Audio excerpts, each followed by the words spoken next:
Hi guys, my name is Ali. Welcome back if you watched the last video. But today, because going with recovery, why do eating disorders start in the first place? Many reasons. If you have a mental illness, even if you don't, it could be your family, it could be your friends, it could be your own parents.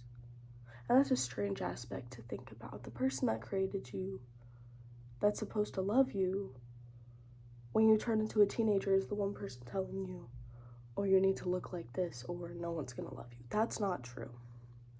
You don't need to look a certain way for someone to love you. You can be skinny, you can be chubby, you can be fat. And I promise you there's a guy out there looking somewhere.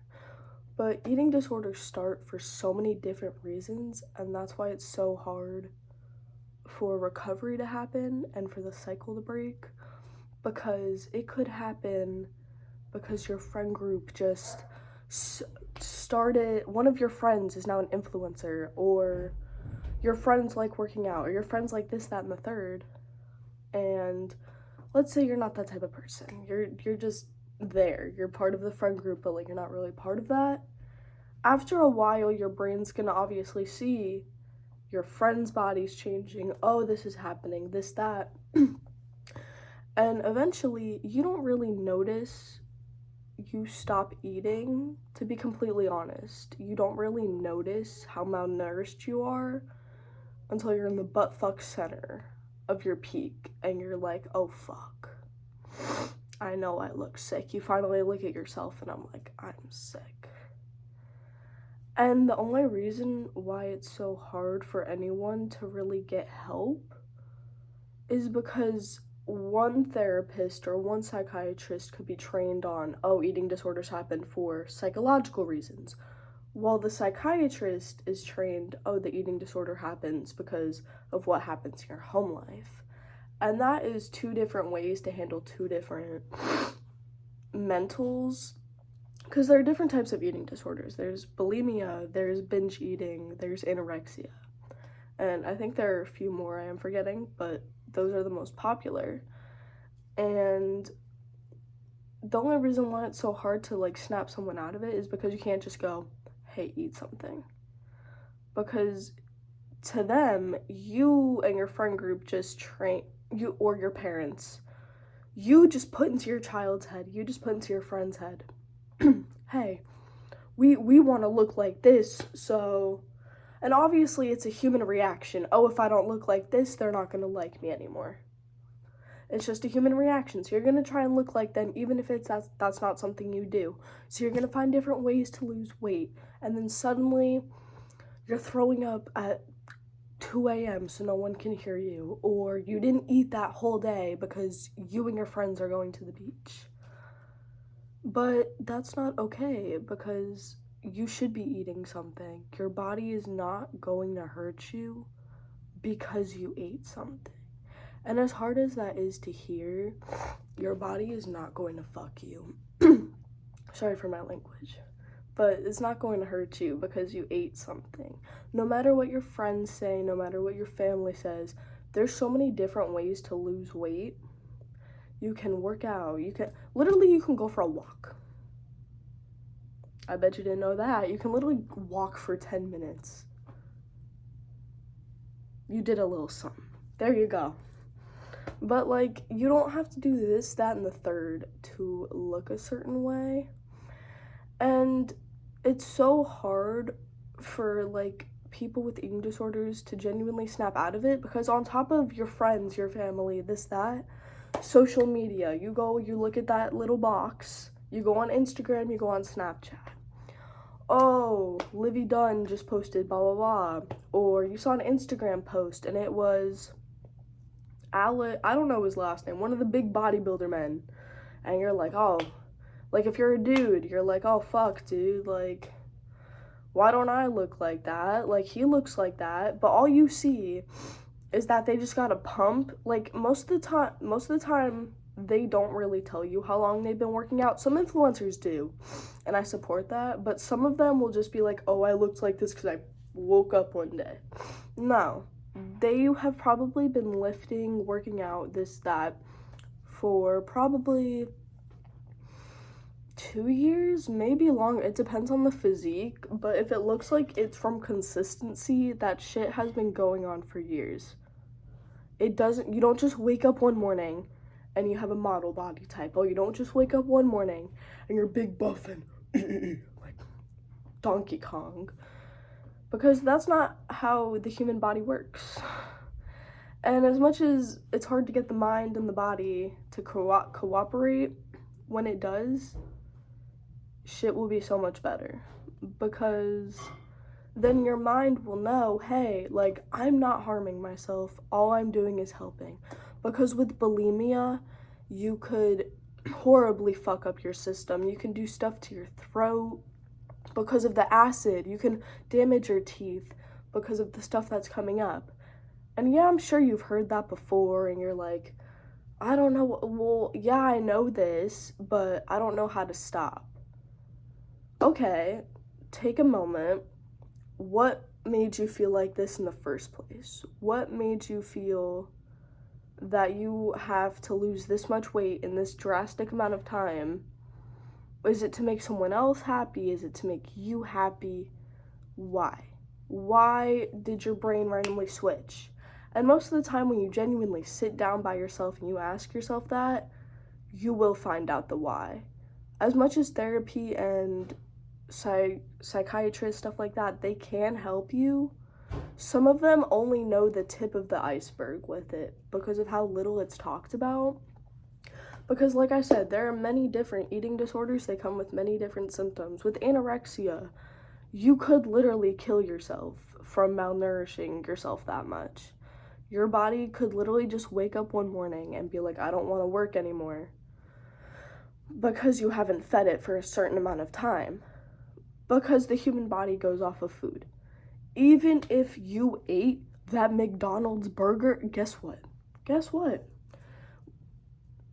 It's still gonna do something. As much as that's processed, it'll do something. Like, obviously, if you're eating it every day. But, you know, if you just have, like, snack days or, like, this, or you go get frozen yogurt or something one day, or you have a fun little spree weekend, it's okay. You will be okay. You will bounce back. Nothing is going to hurt you. Tell your brain to shut up, okay? When you just ate that ice cream, tell it to shut up, okay? You're not fat. I promise. You just ate the ice cream, and you probably just had, like, the bare amount of, like, bloating. But you're not fat. So, but it's very hard to, like, understand when, like, you're anorexic or, like, you're bulimic, because your body will bloat itself so extremely because it's that malnourished. It'll fuck itself because it's that malnourished. And that's why it's so hard to get better, because your body will get to the point where it doesn't even want to get better. It will, if you get used to that cycle, it'll sit there. Your body will get used to being malnourished. Your body will get used to not having this. It'll get used to not having carbs. But that's, again, it's not okay, because that chick you just saw post on Instagram, cool. She probably went to the gym an hour before, and there's certain lighting involved. There's certain angles. Like, I promise you, if you look at half of these Instagram, TikTok, whatever, I promise you, if you find them in real life, like just one day on the street, they're not gonna look like they do on Instagram. I promise you. Because why? You take the big phone away, you take away your friends, whatever, like, makes them want to be skinny, you take that away, and there's really not a reason for it. Like, there's really not shit. Because what, you're really going to go up to someone and be like, oh, why are you eating that? Why do you care? Why? Because you don't know if they've ate anything today. That might just be that one comfort food that they found the whole entire day, and they finally ate something, and good for them. But if you couldn't eat anything, which is, like, the hardest aspect of it, like, in the peak of everything, if you can't eat anything, that's fine, because your body's probably gotten used to it. As much as, yeah, it sucks that you've gotten yourself that sick, you can get better, because the human body has a miraculous way of bouncing back. Because if you put the work in and you put the consistency and you really do want to get better, you don't want to be sick anymore, your body will be like, oh, we're actually running the system. We're running the whole 9 yards. But you're putting the work in. So your body will notice. Your body will be like, oh, they started eating this. And as much as at first you will have a horrible bloat, like during, like even your peak, you eat anything, bloated, fat. But you're not fat. Everyone bloats. As much as you don't look like that model that has the itty bitty little bloat stomach, like you may not have like 8 in 3 days. Obviously your stomach is going to poof up like a pufferfish because that's the first thing you put in it all day. And I'm assuming some people may eat healthy, so if you do, don't listen to this. But you know, if the first thing you ate all day was Taco Bell, or you just ate, I don't know, frozen yogurt or something, your stomach is going to bloat all the way up. Because yeah, you just put carbs in it, but that's the only way it knows how to like fix itself right now, is to get really big, and then maybe it can digest everything for you. But after a while, it does get easier, because after a while it realizes that you do want to help it. But for a good minute, your body really has no idea, because your mind and your body are not connected. You'll have your mind yelling at you, oh, don't eat this, oh, don't do that, oh, you have to run 3 miles, and then finally you'll look like that one dude. No, that's not how that works.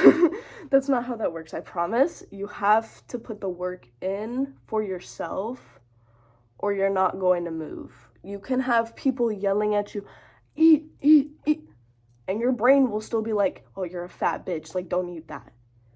Tell your brain to shut up. Because sometimes, like, yeah, it's your brain. But your brain is stupid sometimes. Like, when you're really in that mindset and you want to break it, you're gonna have to get to the point where you cannot listen to your head anymore. Because your brain is the one place that's going to keep you there. Because your stomach's good. You'll have stomach aches, the rumbles, horrible acid reflux.